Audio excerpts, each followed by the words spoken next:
तो आज हमारा एटॉमिक स्ट्रक्चर का लेक्चर नंबर 5 है, जिसके अंदर मैंने लास्ट क्लास में आपको क्या क्या चीजें पढ़ाई थी मुझे ध्यान आ रहा है। मैंने शायद आपको एनोड रे एक्सपेरिमेंट या कैनल रे एक्सपेरिमेंट पढ़ाया था, और उस एक्सपेरिमेंट के अंदर आपने सारे प्रोटॉन का डिस्कवरी जो कि ई गोल्डस्टाइन के द्वारा किया गया था, और उसके सारे फंडामेंटल जो प्रॉपर्टीज थे वो आपने लास्ट क्लास में लिख लिए थे। आज आप हेडिंग डालें डिस्कवरी ऑफ न्यूट्रॉन। हेडिंग डालें डिस्कवरी ऑफ न्यूट्रॉन। तो न्यूट्रॉन की डिस्कवरी अब होनी है। देखिए न्यूट्रॉन की डिस्कवरी कैसे हुई और किन भाई साहब ने किया, उसको जरा हम लोग समझने की कोशिश करते हैं कि भाई साहब जिन्होंने न्यूट्रॉन की डिस्कवरी की उनका नाम था चैडविक, जेम्स चैडविक पूरा नाम। जेम्स चैडविक ने क्या किया, इन द ईयर 1932 1932 में ये सारा एक्सपेरिमेंट किया। बेसिक जो एक्सपेरिमेंट से पता चला वो तो बाद की बात है, बेसिकली इन्होंने जो किया वो समझिए। ये इन्होंने पूरे एटम का मास निकाला, पूरे एटम का मास निकाला। अभी सपोज करिए मैं एक एग्जांपल लेता हूं कि उन्होंने सोडियम का मास निकाला। सोडियम का जब उन्होंने मास कैलकुलेट किया, पता चला सोडियम का मास कितना है, 23 ग्राम है। अब उन्होंने इसमें नंबर ऑफ इलेक्ट्रॉन्स कितने हैं, तो पता चला नंबर ऑफ इलेक्ट्रॉन्स कितने हैं, 11।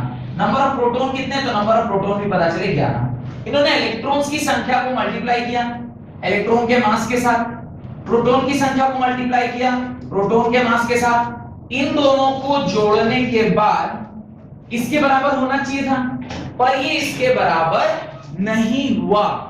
तो साइंटिस्ट लोगों को लगा कि शायद कुछ ना कुछ फैक्टर हम लोग क्या कर रहे हैं, छोड़ रहे हैं, जिसकी वजह से जो टोटल मास है वो बराबर हो जाना चाहिए था ना, क्योंकि तब तक तो सिर्फ हमें दो ही चीजें पता थी, एक इलेक्ट्रॉन और दूसरा प्रोटॉन। तो इलेक्ट्रॉन और प्रोटॉन को जोड़ देने के बाद टोटल मास आना चाहिए था, जो कि आया नहीं। तो उनको लगा कि जरूर कोई और एक चीज ऐसी है जिसको हम लोग नहीं कंसीडर कर रहे हैं, और फिर इनके मन में जो ये सारा हिसाब किताब डेवलप हुआ, और फिर इन्होंने आपको तीसरा जो कंपोनेंट है that is called as fundamental particle, उसको उन्होंने ढूंढने की कोशिश की। तो लिखें Chadwick, James Chadwick in the year 1932, James Chadwick in the year 1932 bombarded a thin sheet of beryllium. Chadwick in the year 1932 bombarded a thin sheet of beryllium, BeRyLLium, by alpha particle. What is alpha particle? Positively charged helium particle is known as alpha particle He4 इसको ही हम लोग क्या बोलते हैं, alpha particle कहते हैं। This is only known as alpha particle. Helium के atom को ही हम लोग क्या बोलते हैं, अल्फा पार्टिकल बोलते हैं। तो ये अल्फा पार्टिकल है जो उसके ऊपर क्या किया गया, बॉम्बार्ड किया गया, and found that electrically neutral particle having a mass, electrically neutral particle having a mass slightly greater than that of proton was emitted, and found that electrically neutral particle having mass slightly greater than that of proton was emitted, and he named this particle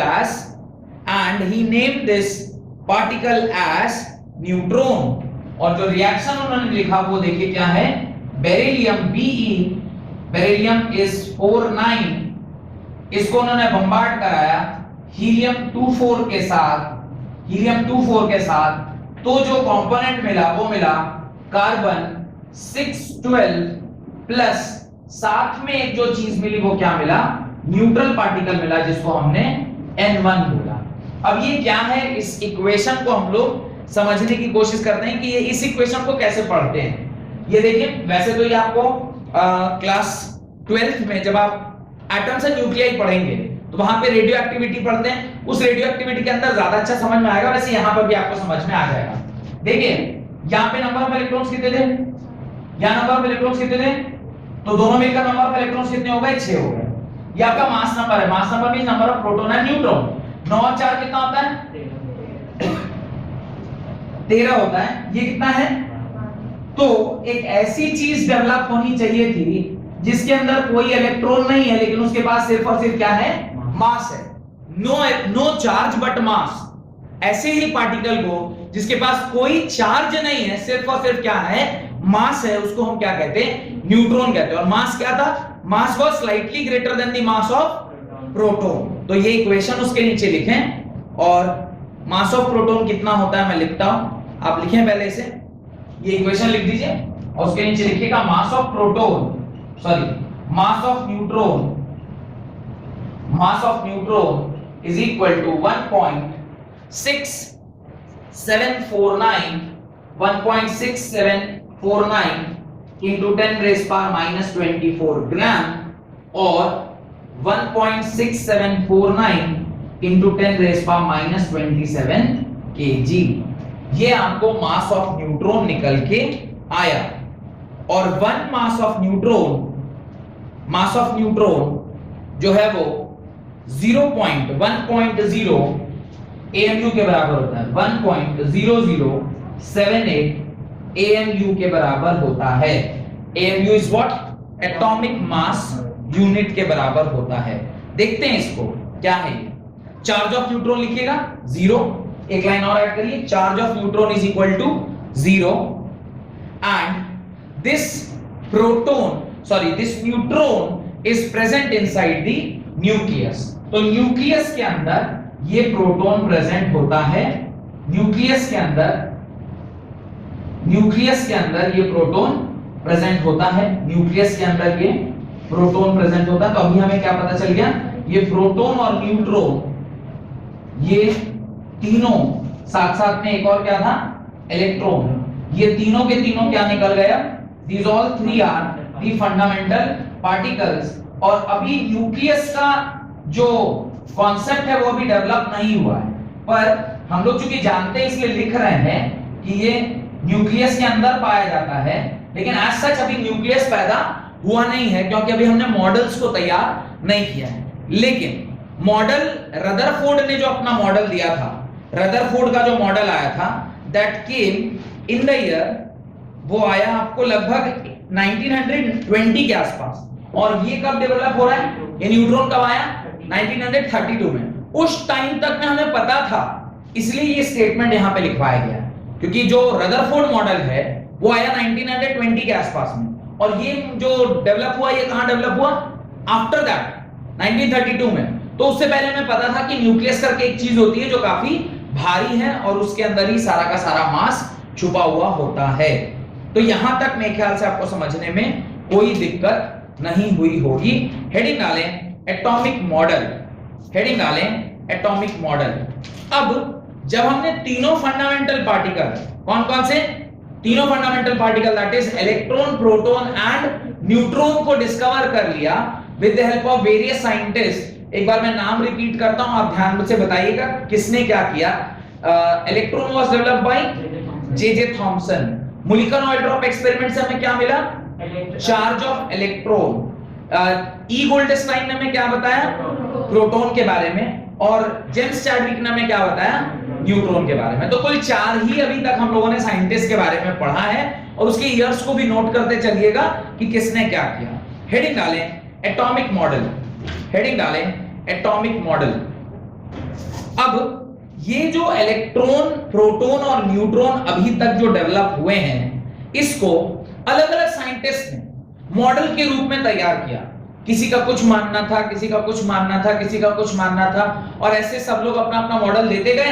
किसी का model सही हुआ, किसी का model गलत हुआ, कुछ दिन तक किसी का मॉडल सही चलता रहा, फिर वो मॉडल जब एक नई कोई चीज थ्योरी आ गई तो पुरानी वाली मॉडल गलत हो गई, और चलते चलते चलते आज जो हम मॉडल देखते हैं, that is which model, that is quantum model of atom.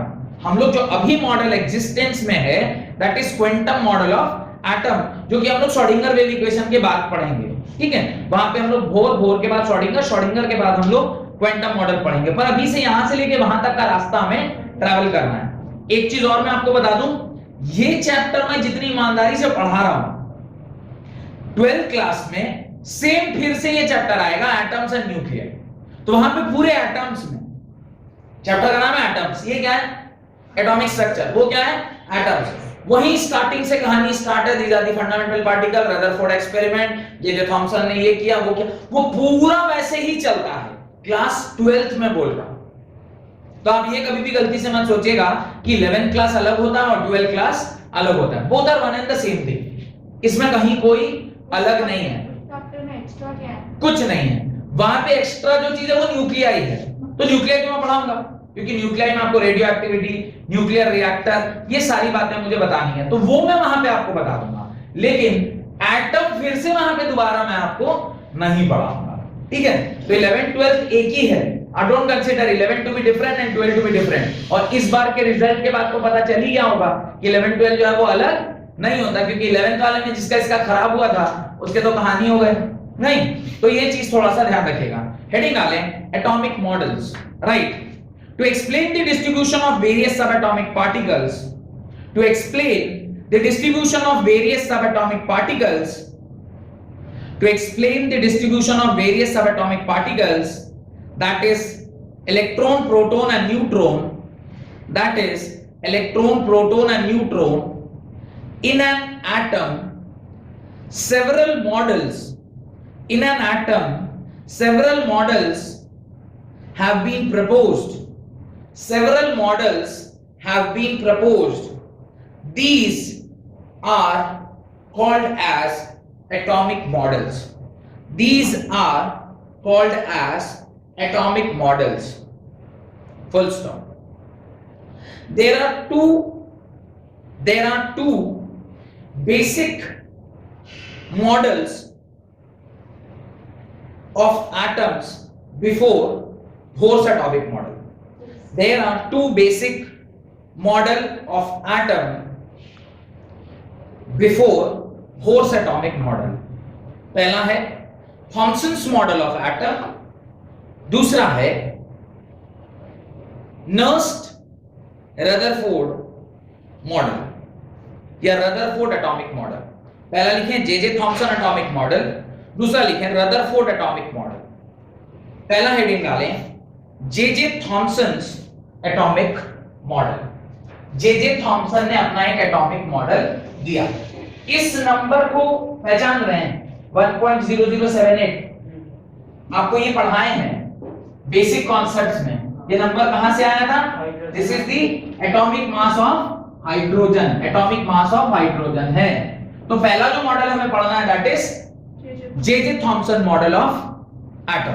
Done. अब देखिए जे थॉमसन ने अपने मॉडल में क्या बताया है उसको हम लोग एक एक करके देखते हैं कि जे थॉमसन ने अपना क्या मॉडल लिया। जे थॉमसन ने अपने मॉडल में क्या बताया कि ये जो पूरा का पूरा सिस्टम है वो कुछ इस प्रकार से है, जहां पर कि आपका जो एटम है वो कुछ इस प्रकार से दिखता है, जिसके अंदर दो चीजें पड़ी हुई हैं। एक ये जो आपके इलेक्ट्रॉन्स हैं वो कुछ इस प्रकार से पूरे में क्या है, एम्बेडेड है। ये इलेक्ट्रॉन जो है वो इस प्रकार से पूरे सिस्टम में एम्बेडेड है इस तरीके से, और जो आपका प्रोटॉन है वो पॉजिटिवली चार्ज जो है वो पूरे में इस तरह से क्या है, डिस्ट्रीब्यूटेड है। ये पूरा क्या है, पॉजिटिवली चार्ज स्फीयर से बना हुआ है। तो पहला जो मॉडल आया था that was J Thomson model, और जे थॉमसन मॉडल में उसने इसी प्रकार से बताया कि जितने इलेक्ट्रॉन्स हैं वो बीज की तरह, किसका एग्जांपल दिया, इसको उसने बोला प्लम पुडिंग मॉडल या वाटरमेलन मॉडल, इसको प्लम पुडिंग बोला। प्लम पुडिंग बोलते हैं, आपने देखा होगा क्रिसमस पे केक वगैरह जो मिलता है उसको प्लम पुडिंग बोलते हैं, because that plum has some puddings, उसके अंदर कुछ चेरी और उसके अंदर कुछ वो छोटे छोटे काजू किशमिश सब डाले हुए रहते हैं। ऐसे बेस बना हुआ तो उसमें कुछ पुडिंग्स थे, वो पुडिंग्स क्या थे, वो पुडिंग्स वेयर इलेक्ट्रॉन। और दूसरा मॉडल जिसके साथ इसे कंपेयर किया जाता है that is watermelon model. Watermelon में भी क्या होता है, वो जो रेड कलर का जो है बेस और उसके ऊपर ब्लैक ब्लैक कलर का वो जो बीज है, तो इसको भी हम लोग वाटरमेलन मॉडल भी बोलते हैं, right. It was proposed by J Thomson, it was proposed by J Thomson, it was proposed by J Thomson in which लिखिए, in which according to him a atom possess a spherical shape, atom possess a spherical shape having radius, atom possess a spherical shape having radius 10 raised to the power minus 10 meter. Radius कितना बताया इस particular atom का? 10 raised power minus 10 metre का. In the year 1889, in the year 1889, sorry 1898, not 1889, in the year 1898, full stop, in which the positive charge was uniformly distributed. The positive charge was uniformly distributed and the electrons were embedded into it, and the electrons were embedded into it, electrons were embedded into it. Embedding मतलब समझते हैं ना, उसके अंदर ऐसे डाला गया है, embedded into it,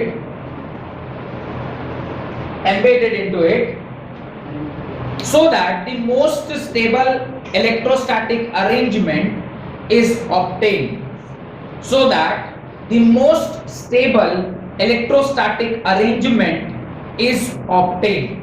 Most stable क्यों बोला जा रहा है? ताकि ये जो इलेक्ट्रॉन और प्रोटॉन है, देखिए जहां कहीं भी दो इलेक्ट्रॉन सिस्टम होगा, वापस में एक दूसरे को क्या कर रहा होगा?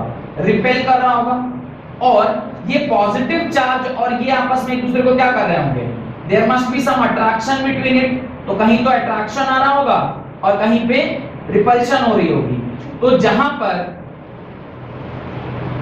रिपल्शन हो रही होगी, जहां पर ये दोनों फोर्सेस बैलेंस हो रहे होंगे, उसी जगह पर ये इलेक्ट्रॉन और प्रोटॉन आपस में क्या हो गया होगा? सेट हो गया होगा. ये जो मॉडल पहली बार दिया गया था, उस टाइम तक क्या मुझे न्यूट्रॉन का कोई आइडिया था? नहीं. न्यूट्रॉन कब आया? 1932 में. और ये मॉडल कब आया? 1898 में. As during that time we were unknown about the neutral particle called as neutron, इसलिए आप देख रहे हैं यहाँ पे कोई न्यूट्रॉन है? There is no such particle known as neutron. तो यहाँ पे इन दोनों के बीच में क्या हो रहा था? रिपल्शन हो रही थी, और इन दोनों के बीच में क्या हो रहा था? अट्रैक्शन. पॉजिटिव और नेगेटिव के बीच में अट्रैक्शन, वेयर इज रिपल्शन. ये जो इलेक्ट्रॉन एम्बेडेड हुआ, वो अपने आप को इस तरह से अरेंज किया कि ऑटोमेटिकली जो पूरा सिस्टम है वो इलेक्ट्रिकली क्या हो गया? स्टेबल हो गया. वो स्टेबिलिटी के बेसिस में ही अपने आप को आया, ऐसे नहीं कहीं भी आ गया है, वो वहीं पे आया जहां पे स्टेबल है. इसको ऐसे समझिए जैसे आप ग्रेविटेशनल फोर्स में समझते हैं भाई, अर्थ, मार्स, ये सारे सब तो एक तो बिग बैंग थ्योरी ही ना कॉन्सेप्ट है. ये बहुत बड़ा सा पत्थर था, वो टूटा, और टूटने के बाद छोटे छोटे टुकड़ों में हमने किया. सरफेस एरिया सबसे ज्यादा मैक्सिमम होता है किसी भी सरफेस का जो स्फेरिकल होता है, इसलिए सारे शेप स्फेरिकल हो गए, और वो अपने आप को इस तरह से हैंग कर लिया कि ओवरऑल यूनिवर्स में इलेक्ट्रोस्टैटिक फोर्स, ग्रेविटेशनल फोर्स जो है कांस्टेंट है, ताकि सब एक दूसरे में अपना एक जगह पकड़ के वहीं पे क्या हो रहा है? कंटीन्यूअसली घूम रहे हैं under all the forces which exist under the universe. ऐसे ही ये लोग भी इस जगह को अपने आप उसी तरीके से पकड़े जहां पे इनका इलेक्ट्रोस्टैटिक फोर्स जो था वो क्या हो गया? बैलेंस हो गया. देन उसके नीचे डायग्राम बनाई जो मैंने बोर्ड पर बनाया है. ये डायग्राम आप उसके नीचे बना लें जो मैंने बोर्ड पर बनाया है. और ये जो रेड से मैंने दिखाया है वो क्या है सारा? That is electron. ये रेड से जो मैंने दिखाया है, this is what? This is electrons. और जो मैं पॉजिटिव ब्लू से बनाया है मैंने, that is positively charge sphere. Positively charge sphere. और ये यूनिफॉर्मली डिस्ट्रीब्यूटेड है. ये यूनिफॉर्मली डिस्ट्रीब्यूटेड, इसका जो डिस्ट्रीब्यूशन है ये यूनिफॉर्म है. Uniformly distributed. अभी तक प्रोटॉन का आया है. प्रोटॉन थ्योरी आ गई थी ना, वो तो कभी आई? Proton was already in existence. Proton आ चुका था. देखिए कब दिया उन्होंने? ये एक्सपेरिमेंट कब आया? कैनेल रे एक्सपेरिमेंट 1886 में आ गया. 1897 एंड 1886 ये दोनों ऑलरेडी आ चुका था. ये एक और चीज ध्यान रखिएगा, दिस इज रेडियस. रेडियस कितना निकला? रेडियस निकल के आया 10 रेज़ पावर माइनस 10 मीटर. उसी को हम लोग क्या बोलते हैं? 1 एंगस्ट्रॉम बोलते हैं. This is 1 angstrom. डन. नीचे लिखिए this model can be visualised as, इसके नीचे लिखिएगा ये सारा चीज कहानी बता देने के बाद, this model can be visualized as pudding of watermelon This model can be visualized as pudding or watermelon of positive charge, pudding or watermelon of positive charge with plums or seed as electron embedded into it. This model can be visualized as pudding or watermelon of positive charge with plums or seeds as electron embedded into it. Hence, it is also known as plum pudding raisin. It is also known as plum pudding model or watermelon model. Plum pudding model or watermelon model. PLUM, plum pudding, PUDDING, pudding, or watermelon, WATER, watermelon, MELON, watermelon model. In this model, the mass of atom is assumed to be, in this model, the mass of the atom is assumed to be uniformly distributed, over the atom. पूरे atom में मास uniformly distributed है, और इसलिए बोला जा रहा है मास uniformly distributed है, not because of electron. Electron का मास तो काफी कम होता है, लगभग 10,000 गुना कम है, ऑलमोस्ट 1.1837 टाइम्स स्मॉलर है. पर ये जो प्रोटॉन है, ये जो कि यूनिफॉर्मली डिस्ट्रीब्यूटेड है, तो ये अज्यूम कर रहे हैं कि पूरा का पूरा जो मास था एटम का, वो पूरा चारों तरफ क्या है, स्प्रेड आउट हुआ है. डन. नेक्स्ट लिखें limitations of models, Thomson models. Limitation of Thomson's model. अब ये जो मॉडल है थॉमसन का, इसकी लिमिटेशंस आनी ही थी, बिकॉज अभी न्यूट्रॉन पैदा नहीं हुआ था, और रदरफोर्ड ने अपना एक्सपेरिमेंट किया, उसमें ये प्रूव कर दिया कि ये जो पूरा का पूरा मास है वो सेंट्रली सिचुएटेड है. अल्फा स्कैटरिंग रे एक्सपेरिमेंट क्लास 9th में मैंने आपको पढ़ाया था, उसके अंदर ये प्रूव कर दिया, इस क्या नाम उनका, रदरफोर्ड भाई साहब ने, कि पूरा का पूरा जो एटम का मास है वो सिर्फ सेंटर में पड़ा हुआ, और लगभग पूरा पार्ट एटम का क्या है, खाली है.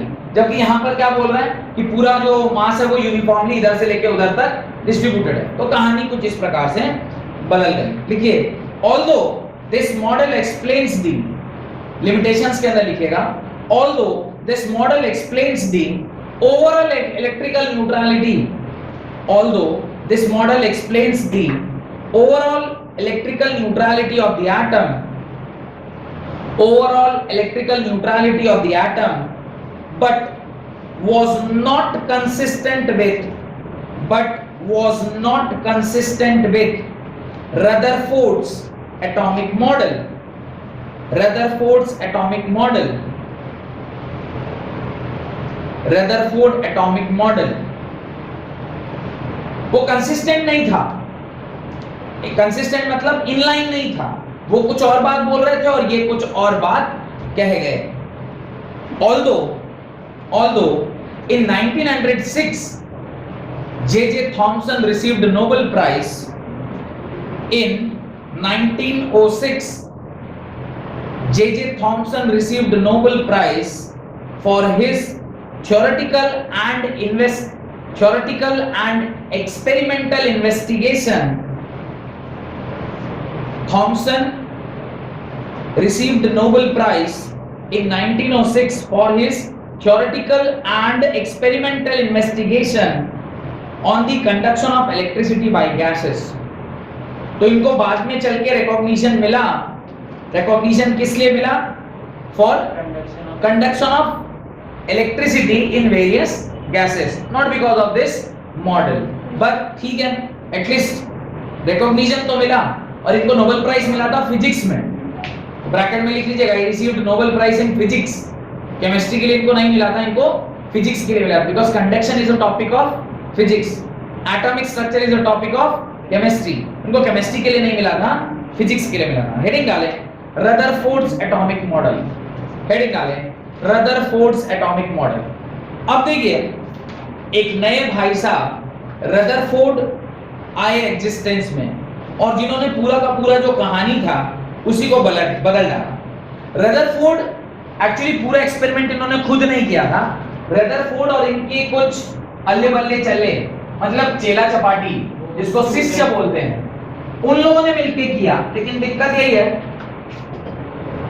बड़े बड़े ऑर्गेनाइजेशंस में भी यही होता है और इवन यूनिवर्सिटीज वगैरह में भी यही होता है, काम करता है सबऑर्डिनेट, पर जो नाम होता है वो हमेशा बॉस का होता है। आपके अंडर कोई अगर रिसर्च कर रहा है, रिसर्च उसने किया, पर चूंकि आप उसके गाइड थे तो अल्टीमेटली नाम आपका होता है। बहुत दूर जाने की जरूरत नहीं है। अभी आप ही लोग अपना एग्जांपल लीजिए, पढ़ के आईआईटी नीट वो एनआईटी या बड़े बड़े कॉलेजेस में, मेडिकल के एम्स में या किसी भी गवर्नमेंट मेडिकल कॉलेज में कौन जाता है? आप लोग जाते हैं। लोग मिठाई किसको देते हैं? मास्टर ही मेहनत किया है। एक्चुअली मैंने क्या मेहनत किया? मेहनत तो आप ही लोगों ने किया है ना। आप ही पढ़ रहे हैं, पढ़ के आप ही अच्छा स्कोर करते हैं, अच्छे अच्छे कॉलेजेस में जाते हैं, लेकिन मिठाई का डब्बा टीचर को मिलता है कि हाँ यार इन्हीं के पास दिए थे, इन्हीं से पढ़ा तो शायद आज इतना अच्छा कर पाए। तो ठीक है, लेकिन अल्टीमेटली मेहनत आप ही करते हैं। हम लोग क्या करें? मैं तो ये हर साल पढ़ाता हूँ, मेरा तो ये हर साल का काम है। तो आप बोले ना वेक्टर में चल जाता है। अच्छा, वो डिफरेंस आ जाता है क्या? तो रदरफोर्ड और उनके कुछ स्टूडेंट्स ने मिलकर ये पूरा एक्सपेरिमेंट किया था, पर जो मॉडल निकला वो किसके नाम को मिला? रदरफोर्ड के नाम पर। रदरफोर्ड एंड हिज स्टूडेंट्स, लिखना स्टार्ट करिए। रदरफोर्ड एंड हिज स्टूडेंट्स हंस गेइगर, G-E-I-G-E-R, H-A-N-S, Hans Geiger, G-E-I-G-E-R, and Ernest Marsden, E-R-N-E-S-T M-A-R-S-D-E-N, Marsden, ये कुछ उनके विद्यार्थी थे जिनके साथ रदरफोर्ड ने मिलकर क्या किया था? ये अल्फा स्कैटरिंग रे एक्सपेरिमेंट, या इसी एक्सपेरिमेंट को हम लोग अलग अलग नाम से जानते हैं। This experiment is only known as alpha ray scattering experiment. Scattering experiment, इसको अल्फा रे स्कैटरिंग एक्सपेरिमेंट के नाम से भी जानते हैं। इसको एक और नाम से जानते हैं, that is other name is gold foil experiment. इसको गोल्ड फॉइल एक्सपेरिमेंट के नाम से भी जानते हैं। This is also known as in the terms of gold foil experiment. और एक क्या चीज इसके नाम से जान रहे हैं? This is Rutherford atomic model. This is R-U-T-H-E-R, Rutherford's atomic model. ये सब नाम से इस एक्सपेरिमेंट को हम लोग जानते हैं। डन, या रदरफोर्ड्स एक्सपेरिमेंट भी इसको हम लोग बोलते हैं। अब देखिए इस एक्सपेरिमेंट में ऐसा क्या हुआ जिसने पूरे का पूरा जो केमिस्ट्री था उसको ही बदल डाला। क्योंकि जो मॉडल अभी एग्जिस्टिंग थी, जिसके लिए किसी को आपने नोबेल प्राइज तक दे दिया, उसको इन्होंने क्या कर दिया? चैलेंज करके और कहा नहीं, आप जो बता रहे हैं वो पूरा पूरा गलत है, अभी जो मैं बता रहा हूं वो पूरा पूरा सही है। लिखना स्टार्ट करिए।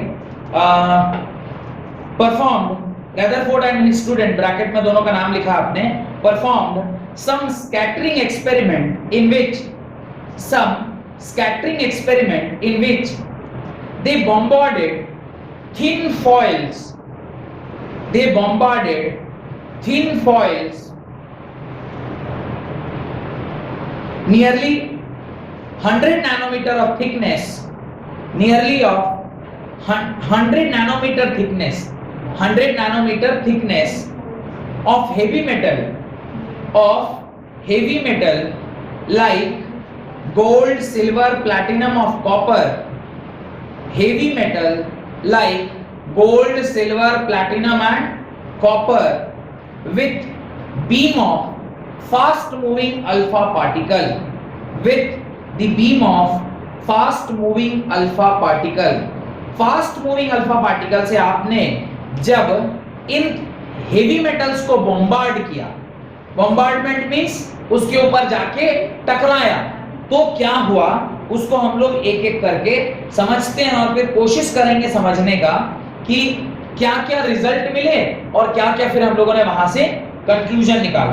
तो पहले मैं एक्सपेरिमेंटल सेटअप बनाता हूं कि किस प्रकार से एक्सपेरिमेंटल सेटअप तैयार किया गया था। सबसे पहले अल्फा पार्टिकल प्रोड्यूस करने वाला हमें क्या लेना चाहिए था? सोर्स लेना चाहिए था। तो हमने एक इस तरह का सिस्टम लिया जिसके अंदर जो अल्फा पार्टिकल जो एक ये अल्फा पार्टिकल प्रोड्यूस करने वाला सब्सटेंस लिया जो अल्फा पार्टिकल को क्या करें, प्रोड्यूस करें। अब जो अल्फा पार्टिकल प्रोड्यूस हुए हैं वो यहां से चलेंगे। अब यहां से जो अल्फा पार्टिकल चल रहे होंगे इसके तो बहुत सारे अल्फा पार्टिकल के रेज होंगे, पर हमें उनमें से सिर्फ उतने ही रेज मिलेंगे जो रेज इस प्रकार से इन्हीं बीच में से निकल रहे होंगे। इससे बाहर के रेस तो हमें नहीं मिल पाएंगे क्योंकि इसके बाहर के रेस यहाँ टकरा जाएंगे और यहाँ टकरा जाएंगे। इस प्रकार से कुछ रेस हमें इस प्रकार से यहाँ पर मिल गए। अब उनमें से सारे रेस को हमें नहीं चाहिए, हम लोग यहाँ पर क्या किए, हम लोगों ने यहाँ पे वॉल कंस्ट्रक्ट किया। जो वॉल क्या करेगा, सारे रेस को आगे नहीं बढ़ने देगा, सिर्फ कुछ रेस को, जो रेस ऑलमोस्ट पैरेलल रेस थी, उनको ही वहां से क्या करेगा, आगे बढ़ने देगा। तो यहाँ के बाद जो बचे हुए रेस हैं वो भी क्या हो गए, वापस हो गए, और कुछ रेस जो पैरेलल रेस थे वही सिर्फ आगे बढ़ पाए। यानी आप देख सकते हैं कि out of so many rays सिर्फ ये दो रेस जो ऑलमोस्ट पैरेलल दिखने वाले हैं वही सिर्फ क्या हुए, आगे की ओर बढ़े। यही सिर्फ आगे की ओर बढ़े। वो जब आगे की ओर बढ़े तो वहां पर हम लोगों ने क्या किया, वहां पर हम लोगों ने इस प्रकार का एक सेटअप बनाया जिसके अंदर ये हमने गोल्ड फॉइल डाल के रखा हुआ था। इस प्रकार का हमने सेटअप बनाया जिसके अंदर हमने गोल्ड फॉइल डाल के रखा हुआ था। और ये जो पूरी का पूरा सेटअप है, इस सेटअप के चारों तरफ हमने जिंक सल्फाइड लगाया था। जिंक सल्फाइड इसलिए लगाया था क्योंकि ये जो अल्फा पार्टिकल होता है ये भी विजिबल नहीं होता, ये भी हमें दिखाई नहीं देता। अब ये दिखाई नहीं दे रहा तो फिर हमें पता कैसे चलेगा कि कोई चीज जाके कहीं टकराई है या नहीं टकराई है।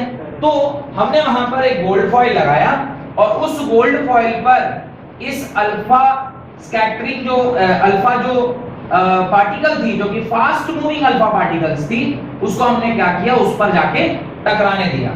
जब ये जाकर उसके ऊपर टकराई है, these are the fast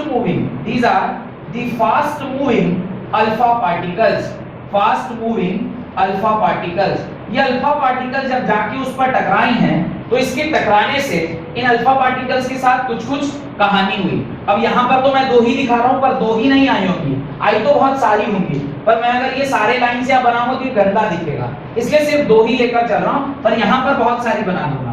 अब ये क्या वो देखने को मिला कि कुछ जो लाइट्स हैं, यानी कुछ जो पार्टिकल, अब देखिए मैं दो ही यहाँ तक पहुंचा रहा हूँ, उसमें से कुछ जाके यहाँ टकरा रहे थे, कुछ जाके यहाँ टकरा रहे थे, कुछ यहाँ टकराए, कुछ यहाँ टकराए, सिमिलरली कुछ इधर आया, कुछ इस तरफ आया, कुछ यहाँ, मैक्सिमम यहाँ तक आया, लेकिन ठीक इसके पीछे कोई लाइट नहीं जली। ठीक एग्जैक्टली उसके पीछे कोई लाइट नहीं जलता हुआ दिखाई दिया। अब ये कोई लाइट नहीं जलता दिखाई देने का क्या लॉजिक रहा होगा, उसको हम लोग समझते हैं कि आखिर ऐसा क्या हुआ। ये अल्फा पार्टिकल क्या है? These alpha particles are the positively charge particle. ये अल्फा पार्टिकल को क्या हम बोलते हैं? These are the positively charged particle। ये पॉजिटिवली चार्ज पार्टिकल्स हैं, पॉजिटिवली चार्ज पार्टिकल्स हैं। अब ये पॉजिटिवली चार्ज पार्टिकल में जब ये गोल्ड फॉइल, जो कि ऑलरेडी ये भी पॉजिटिव होता है, this also positive will attract each other और रिपेल ईच अदर। ये रिपेल करेगा तो जो अल्फा पार्टिकल्स डायरेक्टली इसके तरफ आई होंगी वो क्या हो जाएगा, बाउंस बैक कर जाएगा। वो क्या कर जाएगा, बाउंस बैक कर जाएगा। तो जो पार्टिकल्स इसके बिल्कुल एकदम सीधे सीध जाके टकराई होंगी वो तो क्या हो गया होगा, वहीं से रिटर्न हो गया होगा। और यहाँ पर ये जो रिटर्निंग हुआ होगा वो तो सीधे वापस हो गया। जो रिटर्न नहीं हुए, जो इनके थोड़े आउटस्किट से निकले, वो या तो इधर जाके टकराए, नहीं तो इधर जाके टकराए, नहीं इधर नहीं तो इधर से। इसके यहाँ जो आए वो तो वापस क्या हो गए, कुछ इसमें से क्या हो गए, बाउंस बैक हो गए। वो जो बाउंस बैक हुए हैं वो they were exactly directly headed towards the gold point. यहाँ पे एक कॉन्सेप्ट आता है, the concept of distance of closest approach. यहाँ पे एक कॉन्सेप्ट आता है distance of closest approach. Distance of closest approach. What is the distance of closest approach? What is the distance of closest approach? APR-O. ये क्या है? ये distance of closest approach कहता है कि वो कितना नजदीक जाके और फिर वहां से क्या हो गया, वापस आ गया। ठीक, सबसे पहले आप ये पूरा डायग्राम जो मैंने बोर्ड पर बनाया है इसको आप अपनी कॉपी में बनाएं और उसके बाद मैं धीरे धीरे एक एक करके सारी चीजें समझाता हूँ। भैया इसमें तो बोल रहा था कि बहुत सारा many rays most of the rays travel undeviated पीछे ही चला गया 1 of 10,000 bounce back and some. अभी हमने इसका एटॉमिक स्ट्रक्चर नहीं देखा, हमने एटॉमिक व्यू नहीं देखा है। अभी सिर्फ हम उसके गोल्ड फॉइल के एक्सपेरिमेंट को देखे हैं। अभी इसका एटॉमिक व्यू देखेंगे, अभी देखे नहीं, अभी माइक्रोस्कोपिक व्यू नहीं देखेंगे। और एक चीज और ध्यान रखिएगा, यहाँ पे एक चीज और मुझे बतानी चाहिए। हाँ, ये जो अल्फा पार्टिकल का सोर्स है, ये क्या है generally? This is radio active material या सब्सटेंस। ये रेडियो एक्टिव सब्सटेंस होता है जो अल्फा पार्टिकल्स प्रोड्यूस करता है। इस डायग्राम को आप बड़े अच्छे से अपनी कॉपी में बनाएं सो दैट कि आपको बेटर अंडरस्टैंडिंग इसका हो सके। बोर्ड एक बार मेरा भरा हुआ है, इसलिए I am not drawing the next diagram, जो कि मैं बनाता हूं अगर एक बार आप ये ऐसा कर लें। और ये गोल्ड फॉइल है, इसके बारे में बताया ना, ये जो ब्लू से मैंने बनाया, this is what? This is gold foil, this is only gold foil. और ये गोल्ड का फॉइल लिया था, इसीलिए इसको एक बार क्या बोलते हैं? गोल्ड फॉइल एक्सपेरिमेंट भी बोलते हैं। That's why it is known as gold foil experiment. हमने अल्फा रे जाके टकराया, इसलिए इसको क्या बोलते हैं? अल्फा रे। Why scattering? बिकॉज़ देखिए अल्फा रे टकराने के बाद ये लाइट क्या हो गई? स्कैटर कर गई, इसलिए इसको क्या बोलते हैं? Alpha ray scattering experiment. और इसी को हम रदरफोर्ड एटॉमिक मॉडल या रदरफोर्ड एक्सपेरिमेंट भी बोलते हैं, क्योंकि एक्सपेरिमेंट किसके द्वारा किया गया है? रदरफोर्ड के द्वारा किया गया है। और जो ये प्लेट यूज किए गए थे जिससे आपने इसको रोका था जाने से, that are lead plates. Lead के प्लेट से आपने इसको क्या किया था? रोका था आगे जाने से। तो these are known as lead plate. इसको लेड का प्लेट कहते हैं। नेगेटिव चार्ज जब हेवी मेटल पे स्ट्राइक करता है तो एक्स-रे प्रोड्यूस करता है। नेगेटिव चार्ज, हाँ, जब हेवी मेटल पे तो एक्स-रे प्रोड्यूस होता है। पॉजिटिव कुछ प्रोड्यूस करता है कि नहीं? नहीं, पॉजिटिव कुछ प्रोड्यूस ही नहीं कर पाएगा, क्योंकि पॉजिटिव पॉजिटिव में क्या होगा? टकरार हो जाएगा ना, तो पॉजिटिव तो प्रोड्यूस ही नहीं करेगा। और डिस्टेंस ऑफ क्लोजेस्ट अप्रोच ना, वो आप फार्मूला भी लिख लीजिएगा, डिस्टेंस ऑफ क्लोजेस्ट अप्रोच का। हाँ, क्या क्या क्या क्या क्या बोलिए? बस और कुछ है? बस वही तक है। कैसे निकाला? कोई idea? How you have calculated it? वो पॉइंट चार्जेस के बीच का था, आप एक बार बताए थे ना 12th स्टैंडर्ड में दीदी लोगों को। हाँ हाँ हाँ, तो वो आपको अभी तक लिखा हुआ था, याद था। चलिए। तो डिस्टेंस ऑफ क्लोजेस्ट अप्रोच निकालने का जो बेसिक आइडिया होता है वो ये है कि आपका जो न्यूक्लियस है वो फिक्स्ड है। न्यूक्लियस के अंदर जो चार्जेस हैं वो उसकी ओर एक पॉजिटिव चार्ज जा रहा है, तो जो फोर्स ऑफ रिपल्शन है वो किसकी वजह से है? Force of repulsion is because of electrostatic force. आप भेज रहे हैं एक पॉजिटिव चार्ज और वहां पे भी अंदर में क्या है? पॉजिटिव चार्ज है। बस इसी चीज को हम लोग इक्वेट करते हैं, और इक्वेट करके जो फॉर्मूला आता है that is called as distance of closest approach, जहां पे आपको वो वैल्यू निकल के आता है। और वैल्यू एग्जैक्टली उतना ही है जितना अभी मैडम ने बताया, 1/4 pi epsilon naught ZE by 2R ZE by 2E by R1। अब R1 R2 क्या है, ये सब अभी आपके समझ के बाहर का चीज है, इसलिए मैं बहुत डिटेल में इसमें नहीं जा रहा हूँ। वैसे भी आपके सिलेबस का चीज नहीं है, ये आपके IIT के सिलेबस में आता है, इसलिए बहुत ज्यादा इसकी डिटेल में मैं नहीं जा रहा कि भाई डिस्टेंस ऑफ क्लोजेस्ट अप्रोच क्या होता है। बस सिर्फ टेक्निकली आपको पता होना चाहिए what is distance of closest approach. बहुत डिटेल में आपको IIT के सिलेबस में ये मिलता है। खैर, तो यहां तक अगर आपको समझ में आ गया हो, now will try to understand कि ये जो हमने यहां पर दिखाया है इसको अब हम ना माइक्रोस्कोपिक लेवल पर लेकर चल रहे हैं। माइक्रोस्कोपिक लेवल पे क्या होगा? अभी देखिए, मैं आधा अधूरा डायग्राम, सबने मिट लिया ना ये डायग्राम, अभी मैं आधा अधूरा डायग्राम मिटा रहा हूं और कोशिश करता हूं आपको बाकी की चीजें समझाने की कि क्या हुआ होगा। देखिए, इसी के साथ हम लोग कंपेयर करेंगे कि क्या हुआ होगा। ये आपका एटम है, ये आपका एटम है, और यहां पे सपोज करिए मैंने क्या लिया हुआ है? स्क्रीन लिया हुआ है। यहां पे मैंने क्या लिया हुआ है? स्क्रीन लिया हुआ है। अभी इसको थोड़ा सा मैग्नीफाई कर रहे हैं। इसको मैग्नीफाई कर रहे हैं, एटम को बहुत मैग्नीफाई कर दिया। अब ये आपका स्क्रीन है और ये आपने क्या लिया हुआ है? एटम लिया हुआ है। इतना बड़ा एटम कर दिया। अभी भी जो रेज हैं वो अभी भी ऐसे ही आ रही हैं जैसे पहले आ रही थी। अब जो रेज आई हैं, ये जो रेज वहां से आ रही हैं, ऐसा देखा गया कि ज्यादातर रेज जो थी वो क्या हो गई? बहुत स्लाइट डेविएशन या फिर ऑलमोस्ट नो डेविएशन से क्या हो गया, क्रॉस कर गया। बहुत स्लाइट डेविएशन या ऑलमोस्ट नो डेविएशन से क्या कर गया, क्रॉस कर गया। ये ज्यादातर के साथ हुआ, वो इधर भी हुआ और इधर भी हुआ। मैंने ना थोड़ा ज्यादा ही बड़ा बना लिया टर्म को, तो यहां पर भी हुआ, इधर भी हुआ है, इवन और थोड़ा इधर लेकर आ जाता हूं, यहां पर भी हुआ। ये सब बिना डेविएशन के सारे रेज यहां से क्या हो रहे हैं, क्रॉस कर रहे हैं। कुछ जो रेज थे उनमें जैसे जैसे आप सेंटर के करीब आ रहे थे, जो रेज थे उनमें थोड़ा एंगल ऑफ डेविएशन ज्यादा देखने को मिल रहा था। जैसे जैसे आप सेंटर के करीब आ रहे थे वैसे वैसे रेज में डेविएशन क्या मिलने लगा, ज्यादा मिलने लगा। फिर जब आप और करीब गए तो ये जो रेज हैं वो ऑलमोस्ट पीछे की दीवार पर आके लगने लग गए और 1 out of 10,000 bounce backs on its own path. जिस पाथ से वो आया था उसी पाथ में वो क्या हो गया, रिटर्न बैक हो गया। 1 out of 10,000 ये जो रिटर्निंग हुआ है ये किसका है, 1 out of 10,000 ये क्या कर गया, बाउंस बैक कर गया।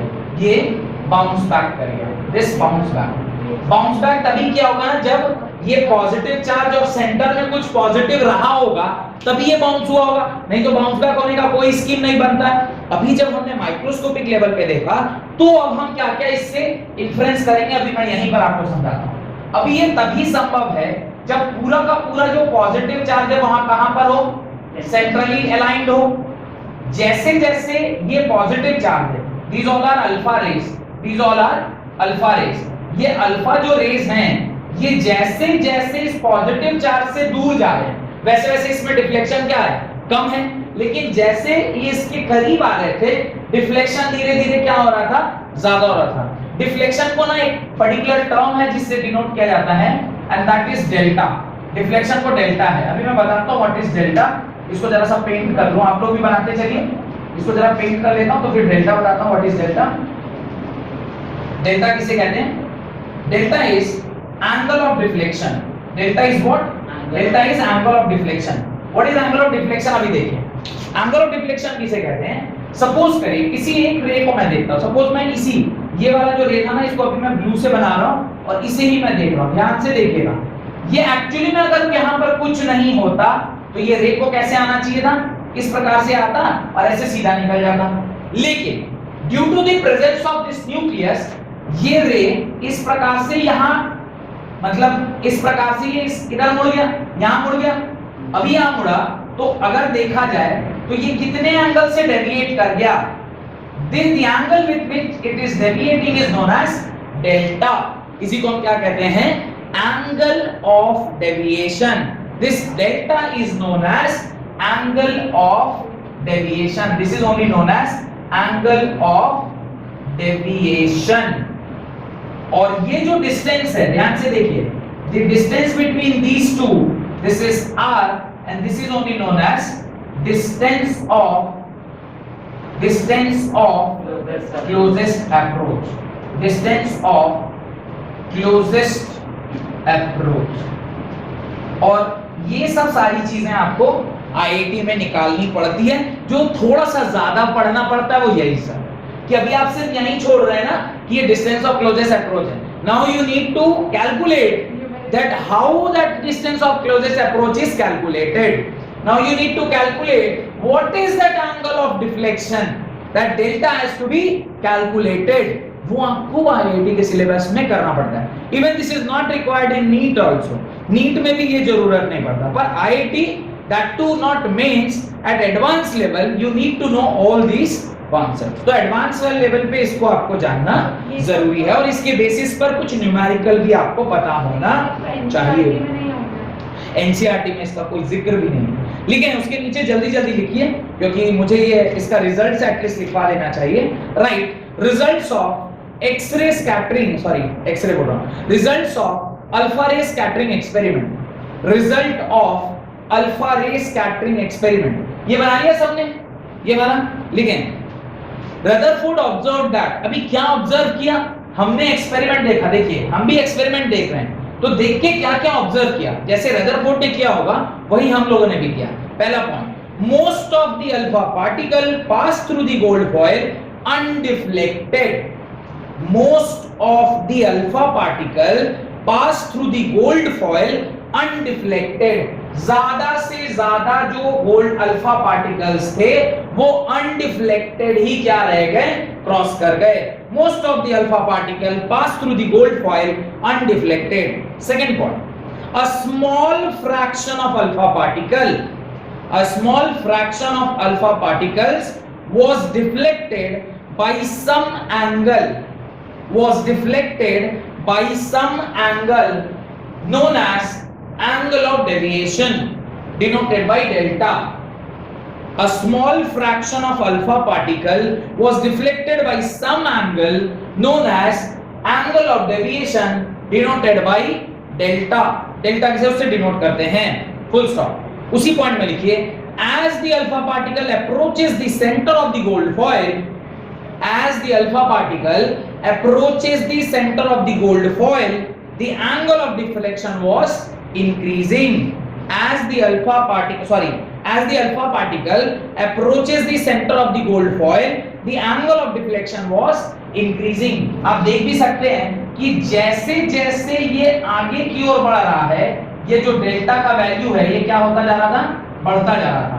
यहां पर अगर डेल्टा 1 लिख रहे हैं तो ये डेल्टा 2 डेल्टा 1 से बड़ा था. जैसे जैसे आप उसके करीब जाइएगा और जितना दूर जा रहे हैं वहां पे डेल्टा क्या है, कम है. ये डेल्टा नॉट सबसे छोटा, डेल्टा नॉट सबसे छोटा, फिर डेल्टा 1 और सबसे बड़ा डेल्टा 2. जैसे जैसे आप उसके नजदीक आ रहे हैं जो एंगल ऑफ डेविएशन है वो क्या होता जा रहा है, बढ़ता जा रहा है. ये फिर हम लोग को ना कुछ कंक्लूड करेगा.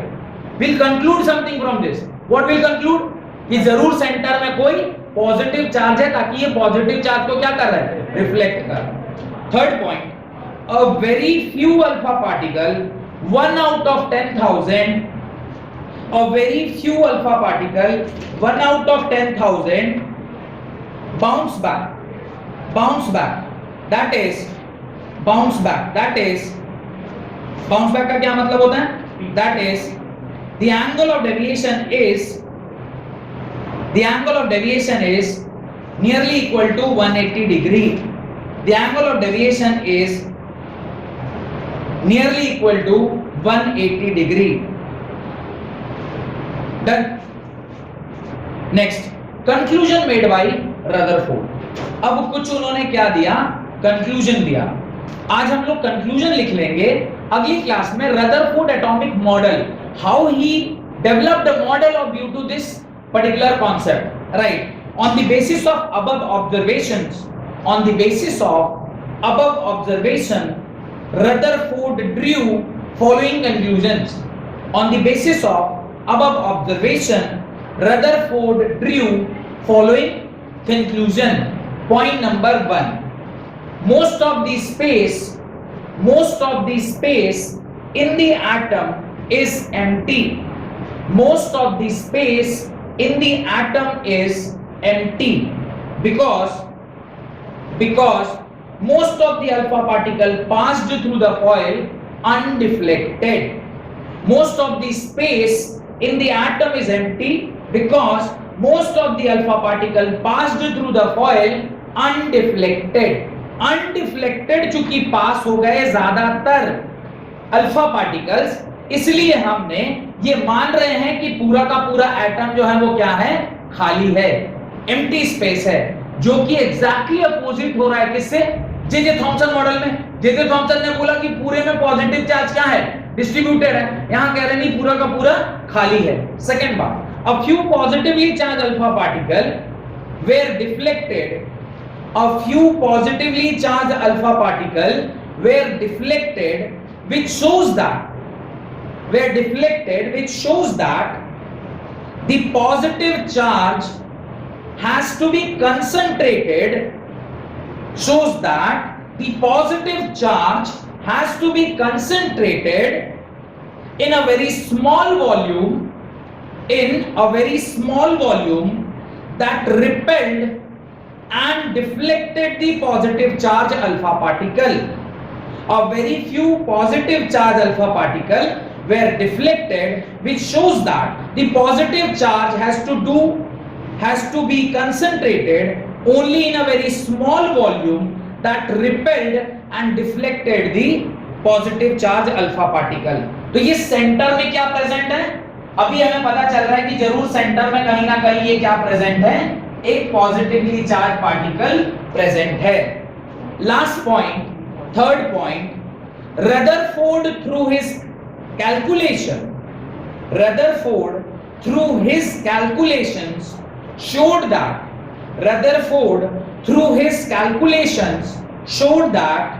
the volume occupied by nucleus is negligibly small. क्या बोला उसने कि ये जो वॉल्यूम है जिसमें आपका प्रोटॉन भरा हुआ है या पॉजिटिवली चार्ज पार्टिकल भरा हुआ है, वो टोटल वॉल्यूम का बहुत छोटा सा पार्ट है. Rutherford through his calculation showed that volume occupied by nucleus is negligibly small. Full stop.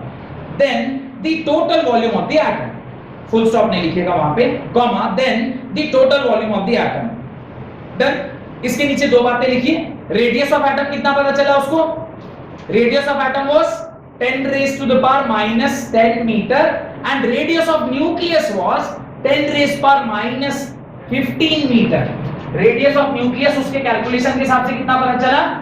Radius of nucleus was 10 raised power minus 15 meter and radius of atom was 10 raised power minus 10 meter. ये दो बातें आपको क्या रखनी चाहिए, ध्यान रखनी चाहिए. ठीक है. इसके बाद मैं अगली क्लास में आप लोगों को रदरफोर्ड एटॉमिक मॉडल के बारे में बताऊंगा. बहुत बहुत धन्यवाद आज की क्लास